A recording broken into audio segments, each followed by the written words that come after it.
یہ واقعہ اس وقت کا ہے جب حضرت علی چوتھے خلیفہ تھے۔ ایک دن آپ کعبے کے باہر بیٹھ کے لوگوں کو درس دے رہے تھے، ایک مجلس سے خطاب کر رہے تھے، تو اتنی دیر میں دوسرے شہر سے ایک کافر آیا اور اس نے ایک سوال کیا، اور اس کا سوال بڑا ہی دلچسپ تھا۔ سوال کے ساتھ اس نے مولا علی علیہ السلام کو چنوتی دی، ایک چیلنج کیا، اور وہ چیلنج یہ تھا کہ اگر مولا علی میرے اس سوال کا صحیح جواب دے دیں اور اس جواب سے میں مطمئن ہو جاؤں تو میں ابھی اسی وقت اپنے پرانے خداؤں کو چھوڑ کے اسلام کو قبول کر لوں گا۔ مولا علی علیہ السلام اس کا چیلنج ایکسیپٹ کرتے ہیں اور کافر سے کہتے ہیں کہ پوچھو، کیا سوال پوچھتے ہو؟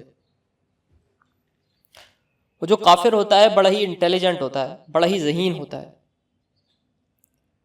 جو سوال یہ پوچھتا ہے وہ دو حصوں میں پوچھتا ہے۔ پہلا حصہ تو وہ یہ پوچھتا ہے کہ کیا قرآن کے اندر دنیا کا، کائنات کا، یونیورس کا تمام علم موجود ہے، اور کیا کوئی بھی سوال چاہے وہ کتنا بھی پیچیدہ ہو، قرآن سے کیا اس کا جواب مل سکتا ہے؟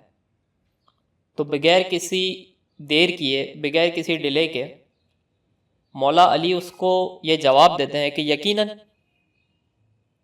تم جو بھی سوال سوچ سکتے ہو اس کا جو جواب ہے وہ تمہیں یقیناً قرآن مجید سے ملے گا، کیونکہ یہ خدا کا آخری کلام ہے جو نبی صلی اللہ علیہ وسلم پہ اترا ہے، اور اس میں تمام دین کا اور دنیا کا تمام علم موجود ہے۔ وہ کہتا ہے ٹھیک ہے۔ جو اب سوال تھا وہ یہ تھا، وہ یہ کہتا ہے کہ قرآن میں 1,24,000 پیغمبران کا ذکر ہے۔ مولا علی کہتے ہیں بالکل ہے۔ بولتے ہیں آپ مجھے ان پیغمبران کے جو نام ہیں وہ آپ مجھے اس قرآن کی کتاب میں سے، اس کتاب میں سے، یعنی کہ قرآن میں سے اگر آپ مجھے نکال کے دیتے ہیں تو میں ابھی اسی وقت اسلام کو قبول کر لوں گا اور ایک سچا مسلمان بن جاؤں گا۔ مولا علیہ السلام مسکراتے ہیں۔ اس سوال کے اوپر مولا علی اس سے ایک اور سوال کرتے ہیں۔ مولا علی اس سے پوچھتے ہیں کہ یہ ہمارے اوپر جو درخت ہے اسے دیکھ رہے ہو؟ کہتا ہے بالکل دیکھ رہا ہوں۔ کہتا ہے یہ کس کا درخت ہے؟ کہتا ہے کھجور کا درخت ہے۔ بولتا ہے اس پہ کھجور ہیں؟ بولتا ہے یقیناً ہے کھجور۔ بولتا ہے جاؤ ایک کھجور کو توڑ کے لاؤ۔ وہ شخص جاتا ہے اور کھجور کو توڑ کے لے کے آتا ہے۔ مولا علی اسے کہتے ہیں اب اس کھجور کو توڑو اور اس کے اندر سے اس کا جو بیج ہے وہ نکالو۔ وہ تھوڑا پریشان ہو جاتا ہے، تھوڑا کنفیوز ہو جاتا ہے، لیکن مولا علی کا حکم ہوتا ہے، اور یہ بات یاد رکھنے کی ہے کہ وہ اس وقت خلیفہ ہوتے ہیں تو حکم کی تابع داری کرنے کے علاوہ اس کے پاس کوئی آپشن بھی نہیں ہوتا ہے، تو وہ یہی کرتا ہے، کھجور کو توڑتا ہے اور اس میں سے بیج نکالتا ہے۔ اب مولا علی اس سے یہ پوچھتے ہیں کہ کیا اس بیج میں درخت موجود ہے؟ تو وہ کہتا ہے نہیں، اس میں تو درخت نہیں ہے۔ بولتا ہے سوچو۔ مولا علی اسے کہتے ہیں کہ غور سے سوچو اور اس کے بعد جواب دو۔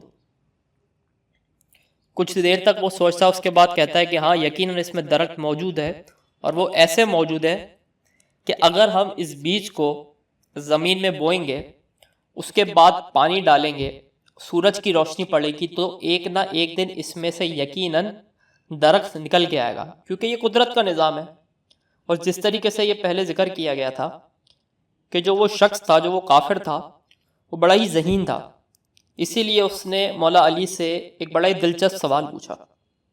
اب مولا علی اس کو یہ کہتے ہیں کہ قرآن کی کتاب بھی اسی بیج کی طرح ہے کہ جس کو آپ کو صوم و صلات کا پانی دینا ہوگا، تابع داری کی روشنی دینی ہوگی، اس کے بعد آپ کو اس کا مطالعہ کرنا ہوگا، اور اگر خدا کی مہر آپ پہ ہوئی تو آپ کو ظاہر، باطن، باطن کا باطن اور اس کا بھی باطن، ان 4 اسٹیجز کے اندر آپ کو علم ملے گا، اور جب آپ اس طریقے سے خدا کی صوم و صلات کے ساتھ اس کی تابع داری، تمام جو احکامات ہیں قرآن کے، اس کو قبول کر کے، اس کو ایکسیپٹ کر کے، اس پہ صحیح طریقے سے چل کے تمام احکامات کو اگر پورے کریں گے تو خدا آپ کو ظاہر، تمام ظاہر، پھر تمام باطن، پھر اس تمام باطن کے باطن،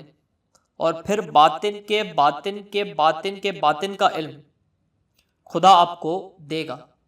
اور جب وہ آپ کو علم ملے گا تو قرآن کے اندر سے تمام سوالات کے جوابات، جس میں 1,24,000 پیغمبروں کا جو ذکر ہے، ان کا جو نام ہے، وہ بھی ملے گا۔ کافر جو مولا علی علیہ السلام کے جو سوال سے، جو دلیل سے دنگ رہ جاتا ہے،